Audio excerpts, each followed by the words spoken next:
Go. Yan. Yan. Yan. Ito yung sibuyas na sa bawang. Yan. Iano natin para yung aroma, yung amoy niya. Okay, mag-ano siya. Mamoy natin masarap. Yan. Mabang mo na, oh. Diba? Tapos saka natin nilalagay ngayon itong yan. Itong malalaking hiwang sibuyas. Yan. Para maganda tingnan. Yan. Ano lang, 1 minute lang. Yan, para hindi masyado ano. Tapos ilalagay na natin yung kamatis ng konti para neutralizer. Yan. Para maano nyo yung lasa. Yan. Yan. Pagkatapos yan, mga ano lang to, mga 2 minuto. Lalagyan na natin mga ibang sangkap. Yan. Yan. Pero by the meantime, pag giligisa natin yan, ilalagay natin itong ano, itong pinalamig natin na binas natin ng mga gulay. Yan. Yan, ganyan. Maliit ang kamay ko, nagsugat-sugat ha. Tapos ihalo natin yung yan, sa isda. Yan, ang ganda na, no? Ayan, no? Tignan nyo naman, mga ka-stroke. Yan, dyan sa Facebook. Ay, libre kayo manood. Yan. Naku, napakasarap niya rin. Kaya madudugtungan na inyong buhay.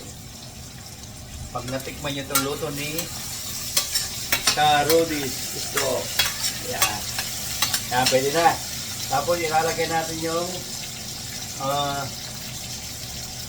yung dali. Yan. So, titimplan natin yan. Lagyan natin siya ng oyster sauce. Yan. Ito magpapasarap. Yan. Tapos, konting toyo para yung linamnam ay manuot. Yan. Yan lang. Yes.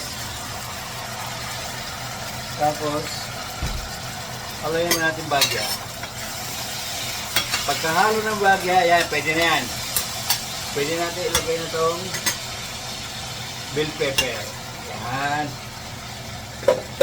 Manyaman. Naiimasin si Ilocano. Masamsabit at Pangasinan. Manyaman at Pampanga. Delicious in English. Yan. Pwede na yan. Tapos, ilagay na rin natin ito. Itong onion ring. Yan ang mga sangkap na pampaganda eh. Yan. Yan. O. Diba? Sarap nito. Yan. O. Tapos, iset-aside muna natin. Ibalik natin ito. Yan. Painitin natin siya ng bagya bago natin isawag yun. Yung finish na gisadong mga sangkap ingredients. Yan. Ito na ngayon yung ano. Yung broccoli, saka Salmon steak. cauliflower, saka yung dinip-fry na salmon na pinabrownie para malasa. Ayan, ang ganda oh. Di ba? Oh. Ngayon ka lang makakatikim, ngayon lang kayo makakatikim ng luto ng galing sa stroke. Yan oh. Di ba? Ang galing yan. Oh. Kasi nung ako na-stroke, talagang di ako bumigay. Sabi ko pipilitin ko makaahon. Kung di na ako makakapagtrabaho, ito lang gagawin ko. Pag-isimba ko ng public sa pamagitan ng sari-saring pagluluto, may share ko lang yung kakayahan ko na binigay sa akin ng Panginoon Diyos.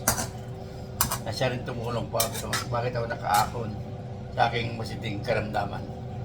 Sa lahating katawan ko talagang patayan. Hindi ako makapagsalita.